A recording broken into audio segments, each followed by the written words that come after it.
Hello guys, আজকে আমি বানাবো কচুলতি দিয়ে চিংড়ি মাছের একটা রেসিপি। তো এখানে দেখতেই পাচ্ছ কচুলতিগুলোকে খুব সুন্দর করে এভাবে কাটা আছে।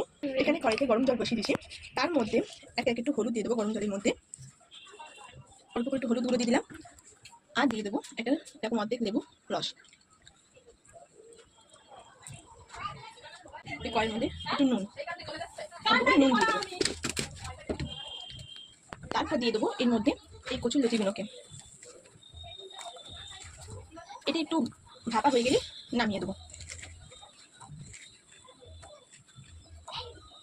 এবার এটা একটু ভাপা হয়ে গেলে নামিয়ে দেবো। এখানে সর্ষেটাকে বেটে রেখেছিলাম, মধ্যে নিয়ে নেবো একটু জিরে, গোটা জিরে।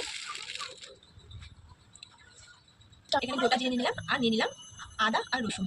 এবার এগুলোকে আমি সুন্দর করে বেটে নেবো।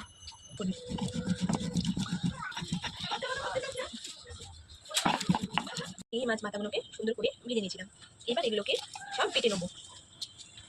তার মধ্যে দিয়ে নেবো দুটো লাল কাঁচা লঙ্কা আর দুটো সবুজ। এগুলোকে সুন্দর করে মিহি করে বেটে নেবো।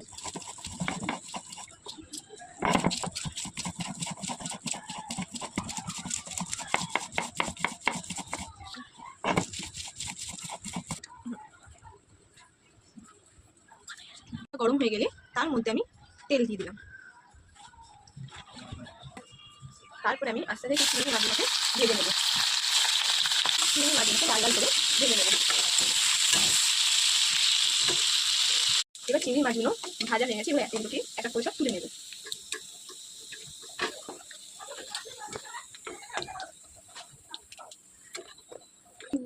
তারপরে ওই তেলে এক এক করে উপকরণগুলো দেবো।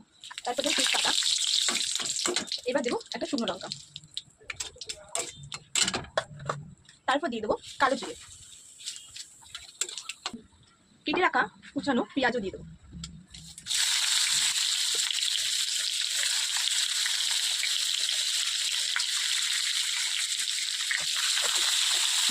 এবার পেঁয়াজগুলো একটু লাল লাল করে ভাজা হয়ে গেলে এইবারে পেঁয়াজগুলোকে লাল লাল করে ভেজে নিতে হবে। লাল লাল করে ভাজা হয়ে গেছে, এরপর দিয়ে দেবো সর্ষে, জিরে, গোটা জিরে, রসুন, আদা আর কাঁচা লঙ্কা বাটা।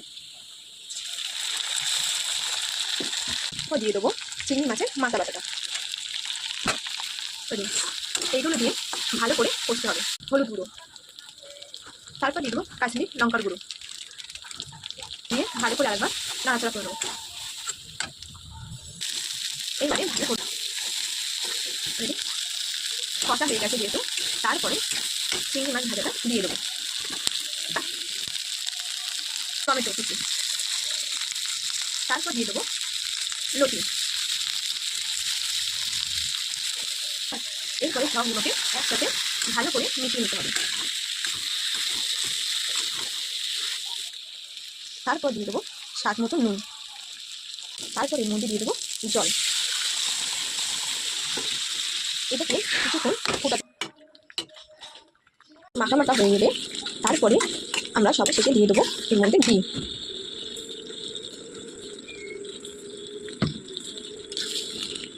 দেখতেই পাচ্ছ কত সুন্দর কালার এসছে। কেমন লাগলো রেসিপিটা তোমরা একটু কমেন্টে জানিও, আর যদি কেউ যদি ট্রাই করো নিশ্চয়ই কমেন্টে আমাকে বলো কেমন হয়েছে। টাটা বন্ধুরা।